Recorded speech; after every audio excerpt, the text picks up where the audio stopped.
आपका हेलो मेरे प्यारे दोस्तों, स्वागत है आप सबका हमारे इस YouTube चैनल में। और आज हम कक्षा 10 के मॉडल पेपर का हल करेंगे, क्योंकि आपका बोर्ड का एग्ज़ाम नज़दीक आ चुका है और सबका पता है कि टाइम टेबल, सेंटर और सब कुछ पता चल चुका है। तो अब हम थोड़ी मेहनत करेंगे और देखेंगे आज बोर्ड ने जो अपना प्रश्न पत्र जारी किया है उसका हल। सबसे पहले हम लोग इसमें का खंड 1 हल करेंगे। खंड 1 में दिया गया है, खंड 1 के में पहला क नंबर प्रश्न दिया गया है। कह रहा है कि निम्नलिखित में से कौन सा सहअभाज्य संख्याओं का युग्म है। सहअभाज्य संख्याओं का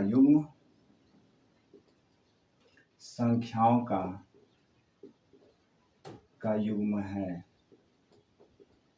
इसमें पहला प्रश्न ऑप्शन दिया है हम लोग के पास 14, 35। दूसरा ऑप्शन दिया है हम लोग के पास 18, 25। तीसरा ऑप्शन दिया है हम लोग के पास 31, 93। और चौथा ऑप्शन दिया है हम लोग के पास 32, 62। देखेंगे इसमें हम कौन सा ऑप्शन सही है और कौन सा ऑप्शन गलत है। सबसे पहले बात कर रहे हैं हम लोगों से सहअभाज्य संख्या की। किसकी बात कर रहा है? सहअभाज्य संख्या की। सहअभाज्य संख्या क्या होती है? वह संख्या जो केवल खुद से विभाजित हो जाए और 1 से विभाजित हो, किसी भी दूसरी संख्या से विभाजित न हो। इसमें अगर पहला ऑप्शन देखेंगे 14, तो 14 2 से भी विभाजित हो जाएगा, 7 से विभाजित हो जाएगा, खुद 14 से भी हो जाएगा। इसलिए यह भाज्य संख्या, अभाज्य संख्या नहीं है। अतः ऑप्शन नंबर 1 गलत हो गया। वैसे भी 18 भी हम देखेंगे, यहाँ से 18, 25 में तो 18 3 से कटेगा, 6 से कटेगा, फिर 2 से कट जाएगा। वैसे ही 5 से कटेगा, फिर 25 से भी कटेगा, 1 से भी कटेगा। अतः यह भी भाज्य संख्या है। फिर देखेंगे 31, 93। ये 31, 93 भी क्या होगा? दूसरे संख्याओं से, लेकिन 31 केवल 31 से कटेगा। 31 खुद के अलावा किसी भी दूसरी संख्या से नहीं डिवाइड हो सकती है, इसलिए यही क्या होगा? सहअभाज्य संख्याओं का युग्म होगा। इसके बाद देखेंगे तो पहला नंबर प्रश्न का हो जाएगा ऑप्शन नंबर 3 सही हो जाएगा हम लोग के पास। इसके बाद देखेंगे ख नंबर क्या दिया है हम लोग के पास। प्रश्न नंबर ख देखो क्या दिया है। प्रश्न नंबर ख में कह रहा है कि द्विघात समीकरण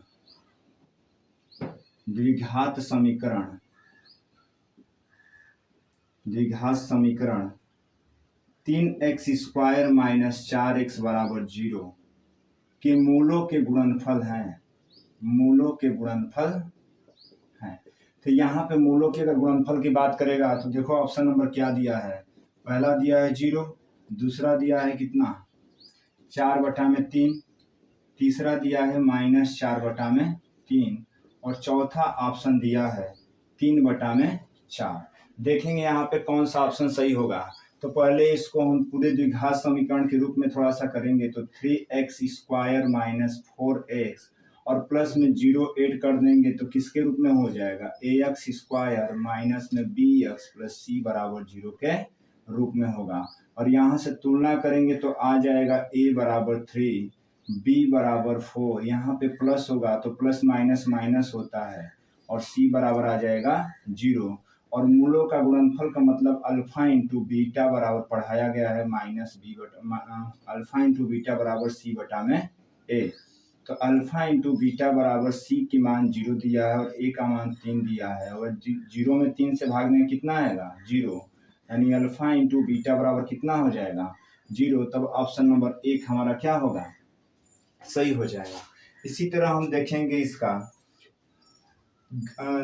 तीसरा सवाल। देखिए क्या दिया है गधा ग में। इसमें दिया है कि समरूप त्रिभुजों की विशेषता होती है।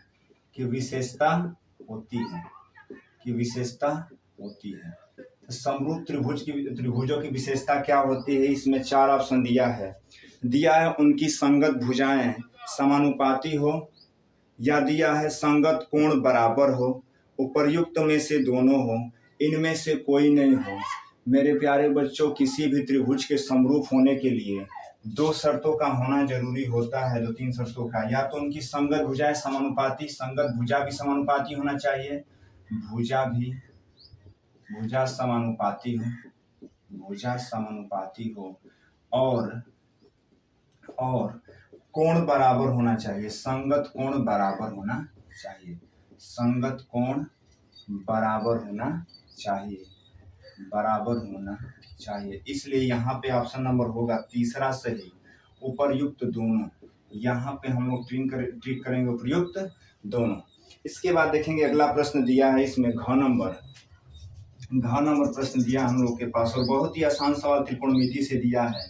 cos 60 into cos 30 minus sine 60 into sine 30 करा, इसका मान ज्ञात कीजिए। यहाँ से हम लोग देखेंगे इसको हल करेंगे दो तरीके, या तो एक फार्मूला पता हो तो हम फार्मूले पे बेस्ड कर लेंगे, और अगर फार्मूला नहीं पता हो तो बिना फार्मूले के भी कर लेंगे। फिर इसका त्रिकोणमितीय अनुपात हमको पता होना चाहिए। तो ध्यान देंगे यहाँ से, तो cos 60 का मान कितना होता है बताओ, 1/2। cos 30 का मान कितना होता है, कड़ी में 3/2।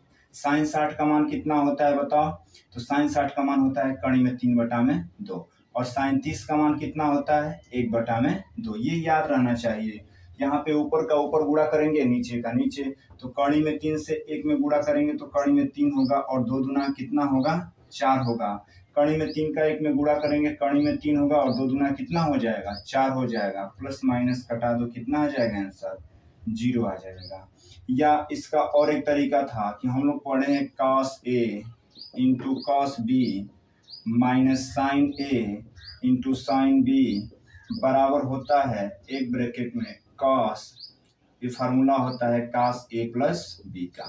तो cos A का वैल्यू 60 है और B की वैल्यू कितनी है, 30 है, तो होगा cos 60 प्लस 30, और cos 60 है 30 कितना होता है, 90 होता है, और cos 90 का मान कितना होता है, 0 होता है। इसलिए इसका ऑप्शन नंबर कितना सही हो जाएगा बताओ, इसका ऑप्शन नंबर सही होगा 1, इसमें 0 आंसर होगा हम लोग के पास। ऐसे ही एक घड़ी का प्रश्न दिया है कि निम्नलिखित में से कौन सी केंद्रीय प्रवृत्ति की माप नहीं है। तो इसमें केंद्रीय प्रवृत्ति की माप, ये शब्द आप पढ़े होंगे संख्यांकी में, स्टैटिक्स में ये शब्द पढ़े होंगे, और इसमें 4 ऑप्शन दिया है, माध्य, बहुलक, माध्यिका, मानक विचलन। तो माध्य भी निकाला जाता है, बहुलक भी निकाला जाता है, माध्यिका भी निकाला जाता है, बस एक ही है मानक विचलन जो केंद्रीय प्रवृत्ति की माप नहीं है। इतना प्रोग्राम